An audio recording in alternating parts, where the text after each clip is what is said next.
What's happening? Brian Tong here, and welcome to the Apple Byte. It's all the good and bad inside the world of Apple the week before Apple's big keynote event, and I'm all dressed up for it. Now, as we get closer, more pieces of the puzzle are coming together, and it looks like Apple is finally positioning the iPhone to be your wallet.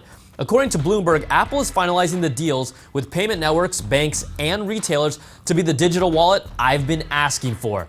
The agreement includes Visa, MasterCard, and American Express, and the report says it will be unveiled at Apple's September 9th event. The Touch ID fingerprint scanner was the first piece of the puzzle, and now Russian vendor Volk has acquired the complete logic board for the device that specifically shows the rumored NFC chip from company NXP that will support Apple's push into mobile payments. And for those of you that haven't heard me talk about this, the technology has been working flawlessly as far back as 2005 in Japan, when I had a chance to use it at AM/PMs, movie theaters, and arcades. Now, when the right pieces are in place, it's pretty amazing. You'll also need retailers to be a part of the equation, and Bank Innovation reports that department store Nordstrom's is in talks with Apple to be one of Apple's early merchant partners when it unveils their new payment platform.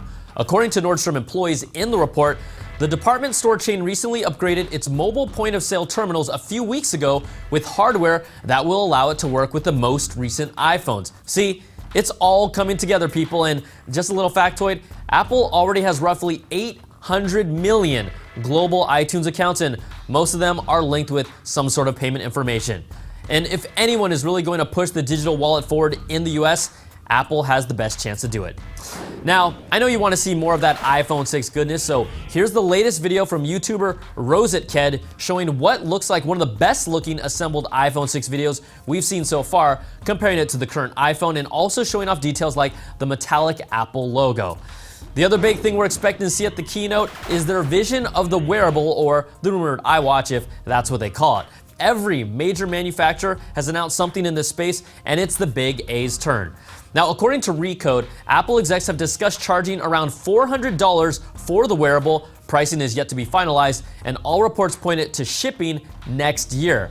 It's still not for certain if they will announce the price at the keynote, but their sources say we should expect a range of prices for different models, including lower priced versions. And if they're thinking of $400 right now, a lower price for Apple is probably $399. All right, I know some of you are going to say, fanboy right now, but this is arguably the most exciting keynote with the most buildup I've seen since the first iPhone in 2007. We know Apple's doing something, but we have no idea what this iWatch wearable looks like at all. We don't even know what it will do, and I'm hoping it will at least tell us the time. On top of that, add on the unveiling of the new iPhone 6, and if there's any keynote where Apple can regain their mojo and be perceived as a real leader in innovation, once again, this is the keynote. Now, there's also some curious happenings for the September 9th event that will be held at the Flint Center at De Anza College in Cupertino. This is where it all began when Apple unveiled the first Macintosh 30 years ago. The iMac was also unveiled here, and there's really a sense of historical significance around coming back to the Flint Center that raises the hype up another level. On top of that, this. A huge 3-story construction project that's been going on for several weeks on the De Anza College campus with security surrounding the secret project. Now, it's most likely a staging area for media members to check out the new products, but this isn't a tiny space. It's a big boy covered in white cloth, and maybe we'll see Dr. Dre in a concert or something like that. And since we're on the topic of Apple building stuff, check out this sneak peek at Apple's Spaceship campus in Cupertino, thanks to this awesome video by YouTube user JMC Min, who used a DJI Phantom 2 quadcopter to capture it all.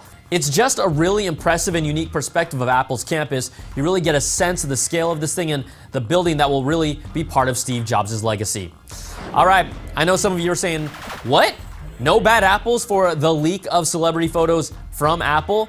Well, the Big A released a statement that it was a very targeted attack on the usernames and passwords and security questions for celebs like Jennifer Lawrence, Kate Upton, and Ariana Grande. But there was actually no breach in any of Apple's systems, including iCloud or Find My iPhone.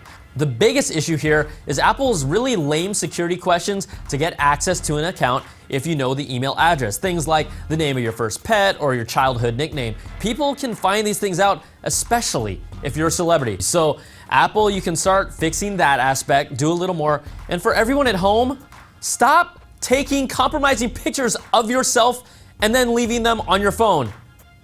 Which reminds me. Okay, delete that. Delete that. Yeah, definitely delete that.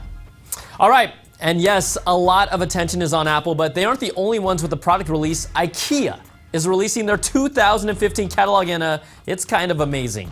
You know, once in a while, something comes along that changes the way we live. A device so simple and intuitive, using it feels almost familiar.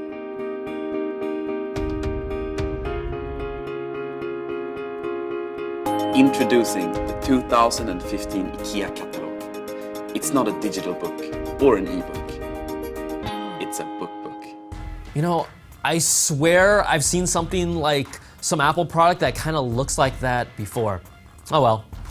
All right, that's gonna do it for this week's show. It's going to be a big keynote, and we'll have all our reactions from the product announcements next week. Send me your emails to theapplebyte@cnet.com or tweet me at Brian Tong. You can even do it during the keynote. I'll tweet back when I'm not screaming around like a girl at an Usher concert, which I have never done. Thanks so much for watching, and we'll catch you all next time for another Bite of the Apple.